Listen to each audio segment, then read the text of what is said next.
प्रिय मित्रों, काफ़ी मित्रों ने मेरे को यह रिक्वेस्ट किया है कि मैं एक जो आईआईटी किए हुए व्यक्ति हैं और वह साधु के रूप में कुंभ में देखे गए जो आईआईटीएन हैं, उनके बारे में कुछ अपना विचार व्यक्त करूं। पहली बात, मैं उनको नहीं जानता। मैं उनको सोशल मीडिया में जो उनके वीडियो वायरल हुए हैं उसी के आधार पे मैं उनको कुछ समझने की कोशिश कर रहा था।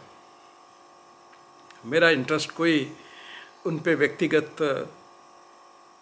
मीन्स अटैक करने का या एनालिसिस करने का या बात करने का उद्देश्य कतई भी नहीं है। यह सिर्फ लोगों की रिक्वेस्ट पर कि ऐसी परिस्थिति क्या कहलाती है और ये समझने के लिए कि अक्सर ऐसा क्यों होता है, वहीं तक मेरा अपना एक विचार उस पर प्रस्तुत है। मेरा उनसे कोई जान पहचान नहीं है, कोई व्यक्तिगत मेरा कोई उनसे लेना देना नहीं है। सिर्फ एक न्यूज़ आइटम के तरह ही मैं उस पर एक आम आदमी की तरह एक रिएक्शन दे रहा हूँ, जिससे कि दूसरे लोग इससे कुछ सीख सकें। ऐसा लोगों ने भी मेरे को रिक्वेस्ट किया है। मैंने भी ये उचित समझा कि मैं इस पर कुछ बात करूं, क्योंकि काफ़ी लोगों ने मेरे को इससे पहले भी पर्सनालिटी डिसऑर्डर्स पे बात करने के लिए कहा, लेकिन क्योंकि मैं पहले ही पर्सनालिटी डिसऑर्डर्स पे काफ़ी कह चुका था, इसलिए मैंने सोचा कुछ समय बाद ही मैं बताऊं, ये उनको रिपीट करूंगा। लेकिन ये परिस्थिति कुछ अलग है, एक एग्जाम्पल है और उसके संदर्भ में लोग कुछ जानना चाहते हैं और उसी निमित्त मैं भी एक प्रयास करूंगा। फिर मैं कहता हूं कि मेरा कोई ऐसा उद्देश्य नहीं है, किसी विशेष व्यक्ति का डिस्क्रिप्शन नहीं है। ये एक जनरल बात जो ऐसी परिस्थितियों में साइकोलॉजिकल पॉइंट ऑफ व्यू से लोगों को जाननी चाहिए, उसी पर बात करूंगा। उसी तक मैं सीमित रहूंगा। ऐसे व्यक्तित्व को हम एक ही पर्सनालिटी टाइप में या डिसऑर्डर में रख सकते हैं। उसको हम कहते हैं अवॉइडेंट पर्सनालिटी, परिहार्य पर्सनालिटी व्यक्तित्व। अवॉइडेंट का मतलब है जो किसी परिस्थिति को अवॉइड करता है,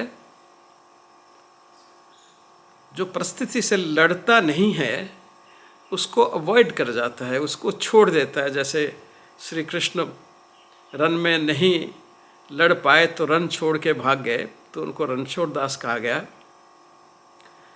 तो वो भी जीवन के क्षेत्र में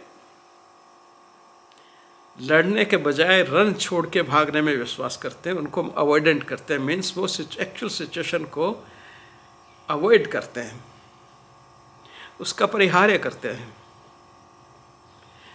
छोड़ देते हैं। अब ये क्यों होता है, ये हमें समझने की आवश्यकता है। अवॉइडेंट पर्सनालिटी में या परिहार्य पर्सनालिटी में व्यक्ति के अंदर दो कन्फ्लिक्टिंग, दो अपोजिट, दो विपरीत इच्छाएं एक साथ विद्यमान होती हैं। पहली इच्छा जो उनकी होती है वो ये है, जो प्राय किसी भी नॉर्मल व्यक्ति में होती है, वो अपने आप के लिए एक एक्सेप्टेंस प्राप्त करना चाहता है। समाज से वह अपनी को एक स्थापित करना चाहता है, वो अपने आप को सक्सेसफुल देखना चाहता है समाज में। लेकिन इस इच्छा के साथ साथ ही एक विपरीत मनस्थिति उनकी रहती है कि उनको एक बहुत डर लगता है असफल होने का। एक असफल होने का और दूसरा रिजेक्ट होने का, रिजेक्शन का, फेलियर का। तो फेल होने से भी बहुत डरते हैं, और एक्सेप्टेंस समाज की जो एक समर्थन है वो मिलेगा या नहीं मिलेगा, यह उनको बहुत डर, जो भय जो है वह उनके मन में बहुत ही गहरे रूप में होता है। और यह अक्सर पहली भावना से जो उनके अंदर होती है समाज में अपनी स्थिति बनाने की और सफलता प्राप्त करने की, उससे ज़्यादा बलवान होती है। तो इसलिए उस भावना, दूसरी भावना के कारण वो रण छोड़ देता है, वो विकल्प छोड़ देता है, वो स्थिति तक जाना ही नहीं चाहता जहाँ पे वो उस कार्य को कंप्लीट कर ले, पूर्ण कर ले, क्योंकि उसके मन में एक अनजाना भय है असफल होने का, और असफल होने के बाद में जो उसकी चर्चा होगी उसका भी उसके मन में भय है। और वह भय उसकी काम करने की क्षमता को समाप्त कर लेता है, सुपरसीड कर लेता है, और वह व्यक्ति रणछोड़दास बन जाता है। यानी कि एक तरफ कुछ करने की उनके मन में बहुत इच्छा है, बहुत आकांक्षा है कि वो जीवन में कुछ करें, उनको लोग प्यार करें, ममता करें, उनके अपने घर के लोग भी उनसे प्यार और ममता करें,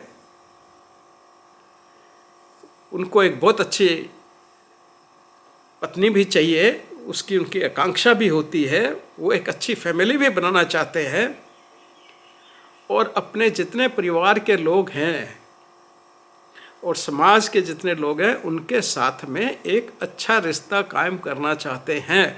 यह उनकी मन की एक बड़ी बात होती है।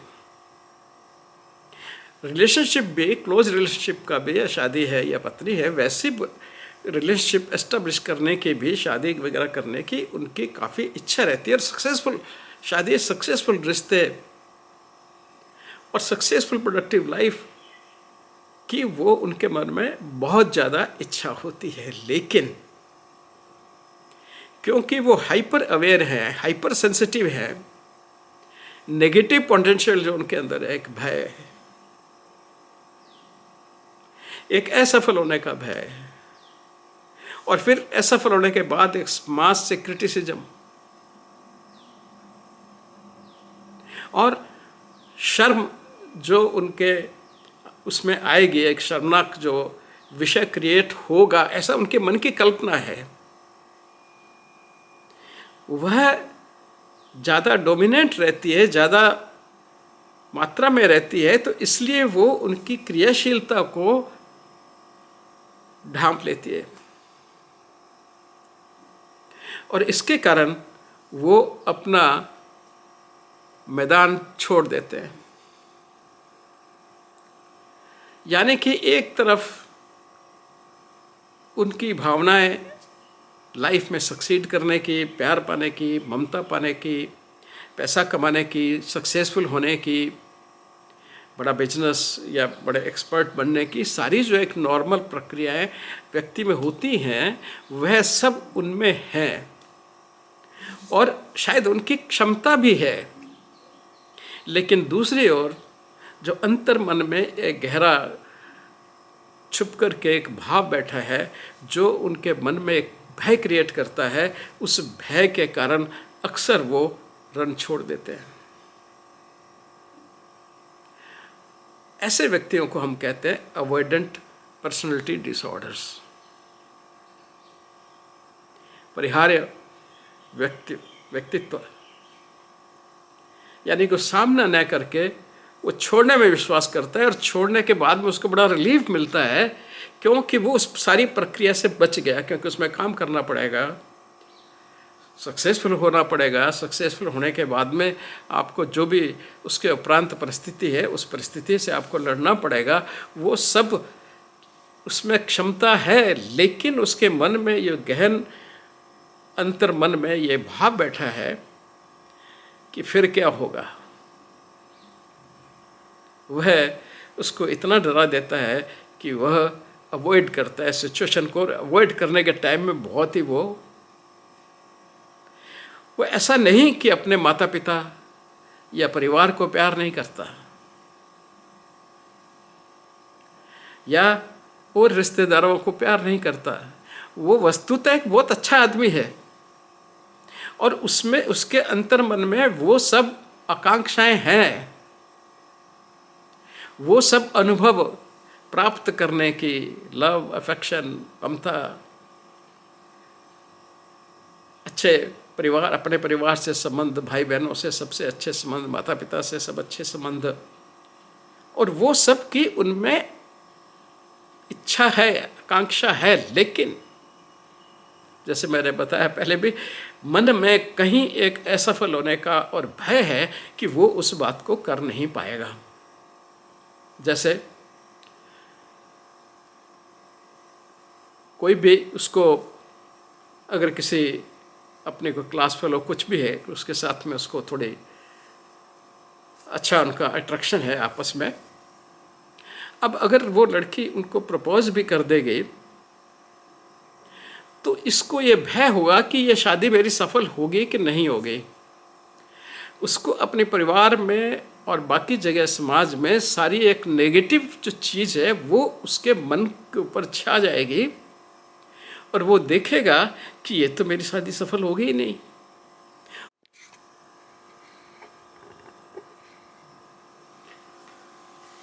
ये जो मन में असफल होने के एक परिकल्पना जो आती है वह उस व्यक्ति को मजबूर कर देगी ना करने पे, क्योंकि वो उसकी रिजल्ट की कल्पनाशील जो परिस्थिति उसके मन में आएगी उससे वो डर जाएगा, भयभीत हो जाएगा और भयभीत होकर के वो मना कर देगा।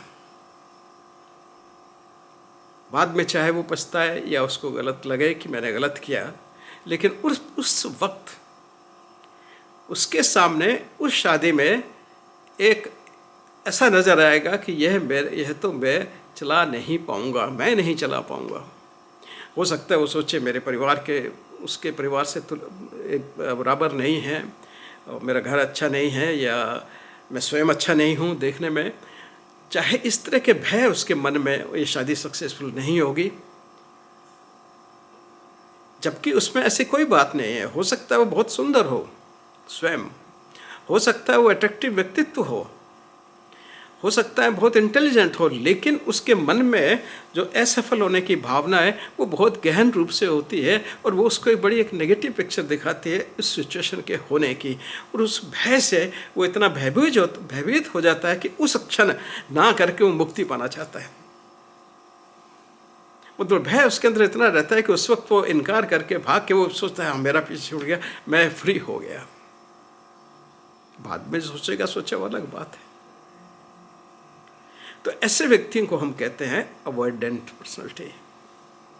वो अचीवमेंट दुनिया में करना चाहते हैं, उनमें कैपेसिटी भी है, कैपेबिलिटी भी है, वो इन्वॉल्व भी हो सकते हैं उसमें, लेकिन वो कभी उन कार्यों को कंप्लीट नहीं करेंगे। एग्ज़ाम पास करने तक कर लेंगे वो, मान लो जैसे इंजीनियर है या कुछ और है, आईटी है या आईएम है या कोई भी एग्जामिनेशन से वो क्वालिफाई कर लेंगे, लेकिन उसमें जो अचीवमेंट एक्चुअली जब करने की सिचुएशन आएगी, उसको प्रैक्टिकल की जब सिचुएशन आएगी, तब वो उसमें अपने आप को असमर्थ पाएंगे। यह उनकी बड़ी ही एक विचित्र परिस्थिति होती है।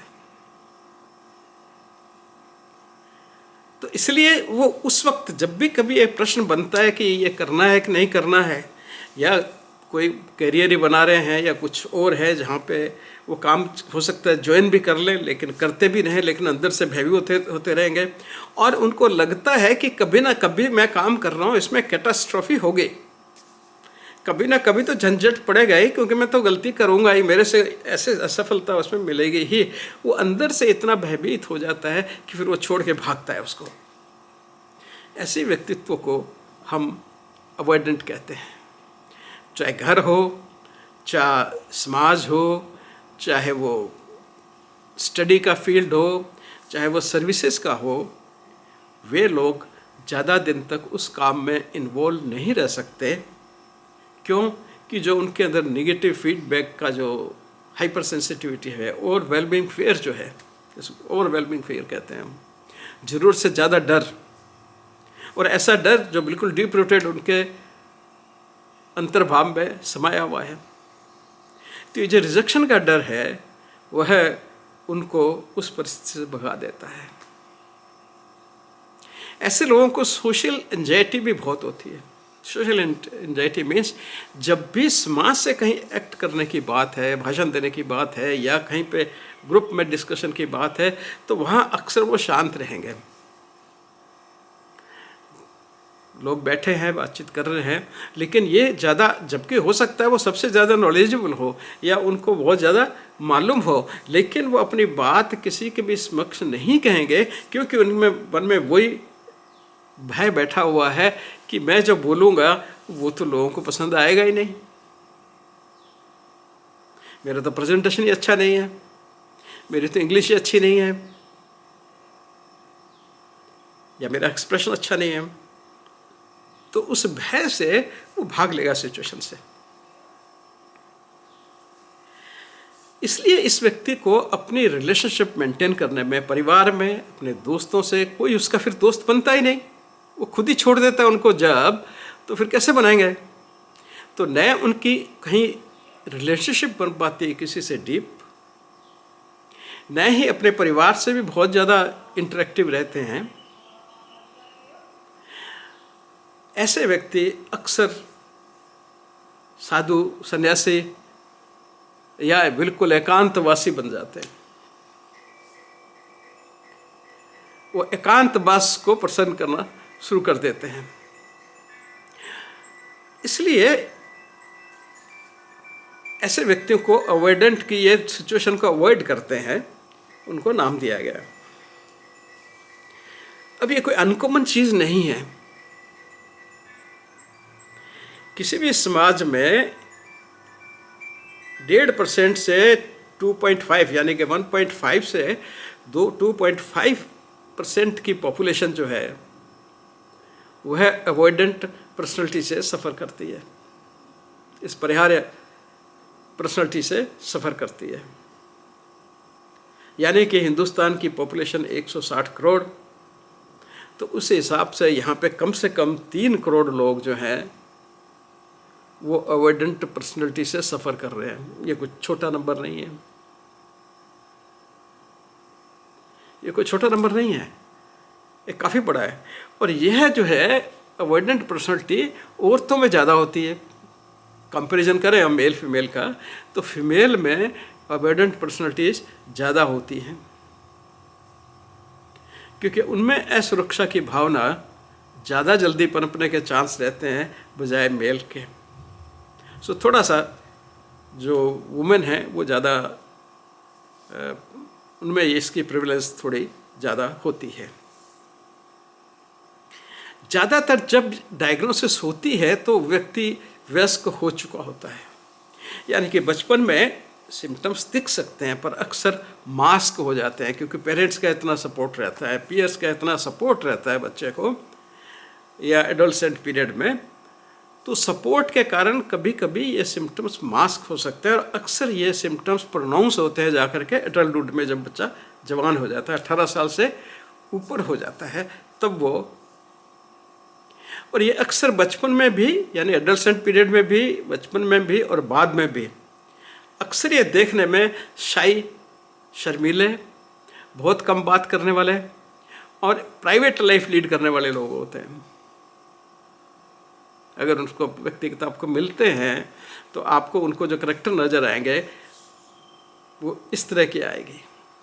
वो बहुत ज़्यादा बाशफुल, शर्मीले स्वभाव के होते हैं। और ये, हालांकि ये साइन सब बड़ी जल्दी चाइल्डहुड में, बचपन में दिखना शुरू हो जाते हैं, लेकिन बचपन में थोड़ा सा इन चीज़ों का एक नॉर्मल ले लिया जाता है। इवन एडल्सन तक भी इन चीज़ों को नॉर्मल ले लिया जाता है, तो इसलिए वो डायग्नोसिस नहीं बन जाती। इसलिए इसकी डायग्नोसिस अक्सर जब व्यक्ति जवान हो जाता है, एडल्ट पीरियड में जाता है, तो उस तरह से ही होती है। सो बहुत से जो हम कहते हैं he is very shy personality, हो सकता है वो शाई पर्सनैलिटी वाले व्यक्ति या रिजर्व व्यक्ति है या प्राइवेट व्यक्ति है, ये तो अपनी प्राइवेट लाइफ ही में जीता है, तो ऐसे व्यक्तियों में अवॉइडेंट पर्सनैलिटी डिसऑर्डर होने की संभावनाएं थोड़ी ज़्यादा होती है। इनको दूसरे लोगों में कनेक्ट करने में, देखिए कई लोग होते हैं आपसे बड़ी तुरंत कनेक्ट हो जाएंगे, बातचीत की और एकदम मेल जोल आपका स्थापित हो गया। इन लोगों को एक बहुत दिक्कत आती है इस तरह सामाजिक स्तर पे लोगों से मेल जोल करने का, या पार्टीज में जाने का, या कहीं पे कोई स्मॉल ग्रुप डिस्कशन है उसमें जाने का, तो ये अक्सर ऐसी सिचुएशंस को अवॉइड करते हैं। बहुत से लोग कहते हैं कि सोशल एंजाइटी जो है, जहाँ पे व्यक्ति समाज से इंटरेक्ट करने में डरता है, यह उसी की एक्सेसिव फॉर्म है। पर ज़्यादातर लोग इन दोनों को थोड़ा सा अलग मानते हैं कि जो एक्सेसिव वैरायटी ऑफ है इसकी सोशल इंटरेक्शन के फेयर की, उसी का ये एक बड़ा रूप है, ऐसा भी कुछ लोगों का मानना है।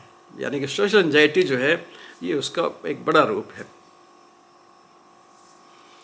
जो लोग उनके साथ रहते हैं वो अक्सर उनके सिम्टम्स बताते हैं, तो वो कहते हैं कि साहब एक ऐसा व्यक्ति है जो हमेशा हर चीज़ से, अपने हर आइडिया से स्ट्रगल करता रहता है, संघर्ष करता रहता है स्वयं। यानी कि इस व्यक्ति का स्वयं अपने आप से ही संघर्ष है। ये बहुत डरा हुआ सा लगता है, ये कनेक्शन बनाने में बहुत ही असफल है, किसी व्यक्ति के साथ कोई कनेक्शन बना ही नहीं सकता। हर व्यक्ति में उसको उल्टियाँ नज़र आती हैं, वो किसी के नज़दीक नहीं आता, बस एक बड़ी बाउंड्रीज, बड़ी उसने अपने लिमिटेड बाउंड्रीज बना रखी है, उस बाउंड्रीज के बाहर वो किसी से बात ही नहीं करता। हमेशा वो अकेला रहना पसंद करता है, चाहे अच्छा सिचुएशन हो उसकी या बुरी सिचुएशन हो, वो अपने आप उस सिचुएशन को अकेले ही एंजॉय करता है या अकेले ही उसमें मस्त रहता है। उसको अकेलापन बहुत पसंद है, उसको हमेशा अपने आप पे शक रहता है, वो काम कर पाएगा कि नहीं कर पाएगा। कोई भी बात कहेगा तो उसके साथ में असफलता की बात भी करेगा। हमेशा इनसिक्योर फील करता है, कोई बात करो, अरे इतना होशियार है, लेकिन फिर भी वो कहता है नहीं कि मैं कर लूँगा, या मैं, उसको अपने आप पे विश्वास ही नहीं है। और हमेशा वो अपने आप को ही तलाश करता रहता है, वो दूसरों क्या तलाश करेगा, दूसरों संबंध क्या करेगा, वो तो अपनी ही तलाश करता रहता है, वो तो खोया हुआ आदमी है। तो इस तरह के कमेंट अक्सर ऐसे लोगों के बारे में मिलते हैं, मतलब अवॉइडेंट पर्सनैलिटीज़ के बारे में, जो अवॉइडेंट पर्सनैलिटी के लोग हैं मिलते हैं। लेकिन एक बात याद रखें, यह एक ट्रीटेबल सिचुएशन है, इसका इलाज किया जा सकता है, और वह परिवार वाले या अच्छे नज़दीक के मित्र हैं वही कर सकते हैं। वही उसमें पहले सेल्फ कॉन्फिडेंस बनाएं, फिर उनको अपनी ताकत याद दिलाएं। जैसे हनुमान जी को ताकत याद दिलाई गई थी, तो उसी तरह से उनको अपने जो उनकी कैपेबिलिटी एंड कैपेसिटीज है उनको याद करवाए कोई ढंग से। ऐसा नहीं आप याद कराओ कि वो और इन्फिनिटी में चला जाए और उसमें इनसिक्योर फील करे, तो उसको किया जाए। उनको वैल्यूज़ ऑफ सोसाइटीज़ की जो हैं उनके बारे में थोड़ा सा ढंग, वो भी जैसे पेरेंट्स वगैरह हैं और पीयर्स उनके हैं, उसमें ज़्यादा मदद कर सकते हैं। तो वो सब करेंगे तो उसको संघर्ष करने में थोड़ा सा बल मिलेगा, उनको अपने आप पहचाने में, उनके अचीवमेंट्स उनको बताने में, और उनमें एक तरह से उससे भी एक सेल्फ कॉन्फिडेंस उनमें क्रिएट होगा। और फिर जो उसके अंदर मन में डीप भावना ऑफ रिजेक्शन रहती है, फेल हो जाने की जो भावना रहती है, उसको दूर करना है ना, उसको अपने सपोर्ट करना फैमिली का। तो यानी कि फैमिली एंड फ्रेंड्स अगर उसके साथ में बहुत अच्छा व्यवहार करते हैं और उसकी कमियों को समझते हुए उस पर ध्यान देते हैं, और थोड़ी ज़रूरत हो तो साइकोलॉजी से, साइकोथेरेपी की मदद ली जाए, तो ऐसे व्यक्ति बहुत जल्दी इम्प्रूव भी कर जाते हैं। तो काफ़ी चांसेस रहते हैं उनके इम्प्रूव होने की, ऐसी बात नहीं है। लेकिन उसके लिए थोड़ा प्रयास करना पड़ता है, उनके व्यक्तित्व को समझना पड़ता है। पर अक्सर देखा गया है कि पेरेंट्स और मित्र या दूसरे लोग जो हैं, पीयर्स हैं, वो अक्सर चिढ़ जाते हैं।